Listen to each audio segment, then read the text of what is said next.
Hello and welcome back to growNglow channel by Irish Chippy.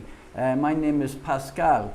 Today I am going to do a review of electrical conductivity meter for hydroponics. And these things, before they used to measure in TDS, and there's TDS and there was parts per million, and there's three different scales. There's the European one and the US one.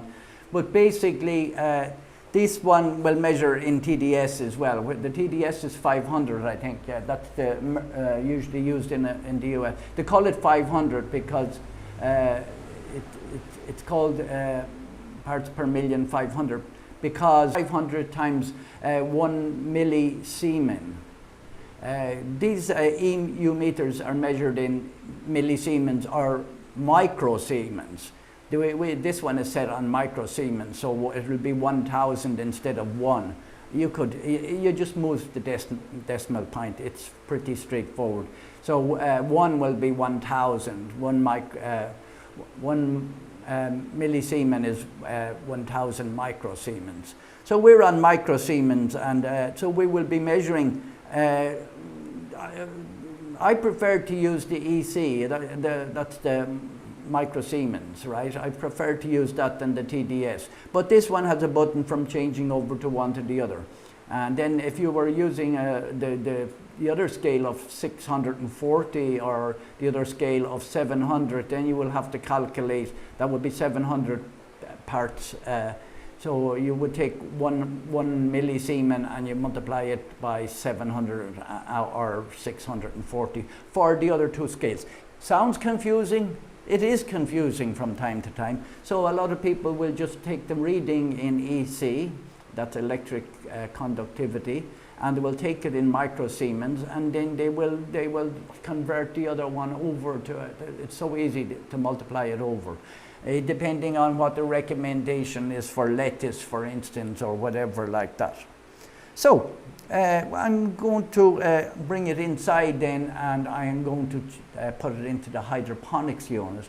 I'll also put it in my fish tank to see how much particles we have in our sea tank. It usually measures salts in the water. The conductivity increases with the more salt that's in the water.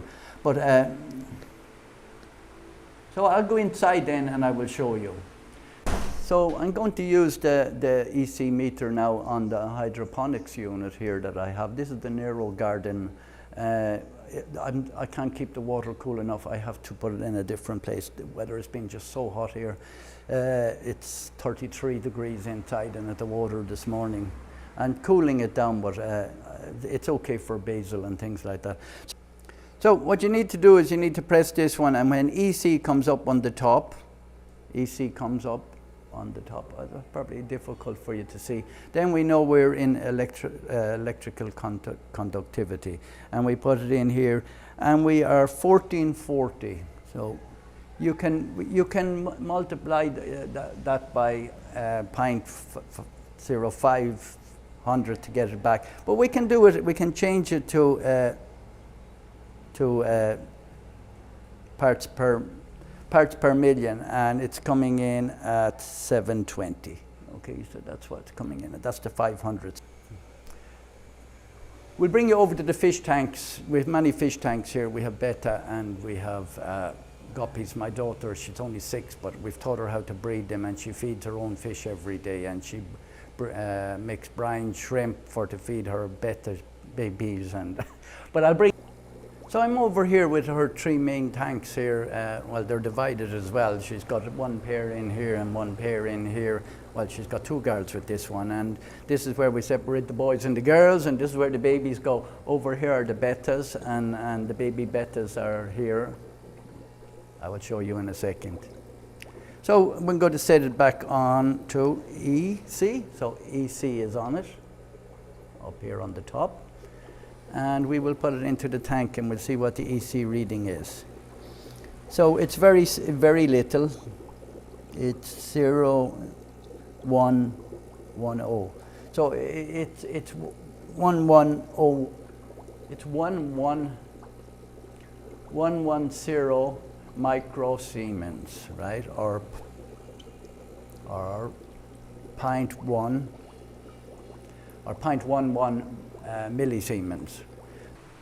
So that's our short video on the EC meter, EC TDS meter. That's a hold button, as I said as well, the hold, and just, it's a very simple unit and it's very accurate unit.